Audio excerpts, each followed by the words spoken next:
Dulu ada seorang anak muda yang sering sholat subuh berjamaah. Anak muda ini setiap subuh berangkat ke masjid. Berangkat ke mushola Al-Qamar setiap subuh. Sebelum berangkat subuh dia mandi dulu di rumahnya, memakai pakaian yang baru, memakai harum-haruman. Tiba-tiba di tikungan jalan dia jatuh. Jatuh di tikungan. Apakah dia tidak melanjutkan perjalanan? Dia pulang ke rumahnya, mandi lagi, pakai baju baru lagi, memakai harum-haruman lagi, berangkat lagi ke masjid. Untuk kedua kalinya anak muda ini terjatuh di tempat yang sama. Apakah anak muda ini putus asa? Tidak. Anak muda ini balik lagi ke rumahnya. Dia berganti pakaian baru, mandi, berpakaian baru, dan pakai harum-haruman lagi.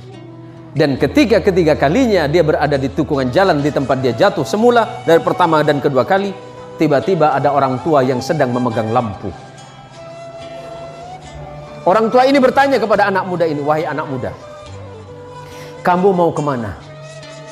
"Saya mau ke masjid, Pak. Saya mau sholat subuh." "Iya, dari tadi saya melihatmu dari jauh, engkau jatuh. Tapi setelah itu engkau pulang lagi, kemudian kembali lagi, jatuh lagi, dan kemudian engkau pulang lagi untuk yang ketiga kalinya. Jadi bagaimana, Pak? Takutnya kamu jatuh, saya antarkan kamu ke masjid." Diantarkan oleh orang tua ini pakai lampu tadi. Sesampainya di depan masjid, sesampainya di depan mushola Al-Qamar, anggap Al-Qamar. Sesampai di depan mushola, orang ini bertanya, "Anak muda, apakah kamu masih mau sholat?" "Iya, Pak." "Apakah Bapak mau sholat dengan saya?" "Tidak." "Kenapa Bapak nggak mau sholat, cuma mengantarkan saya?" "Iya, karena memang tugas saya hanya ingin mengantarkanmu ke masjid ini." "Bapak kenapa nggak mau sholat?"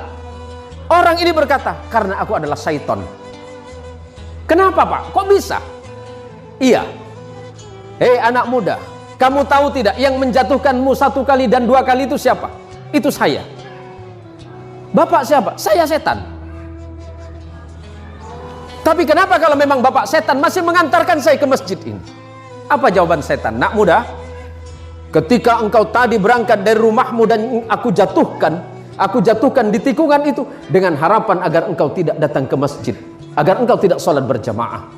Tapi ketika engkau pulang ke rumahmu, pada saat itu Allah mengampuni dosa kedua orang tuamu.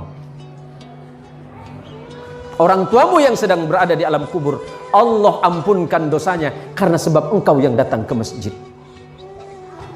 Yang kedua kalinya, ketika aku jatuhkan dengan harapan agar engkau tidak ke masjid, pada saat itu engkau kembali lagi, dan pada saat kembali itulah Allah mengampuni tetanggamu yang sedang tertidur pulas dalam keadaan tidak sholat." "Tapi kenapa Bapak seton?" Anggap Bapak seton. Ada namanya mirip, Pak? "Ya kenapa Bapak mengantarkan saya ke masjid?" "Kalau seandainya aku menjatuhkanmu ketiga kalinya dan tidak mengantarkanmu ke masjid, maka niscaya orang satu kampungmu itu diampuni dosanya oleh Allah karena sebab perbuatanmu."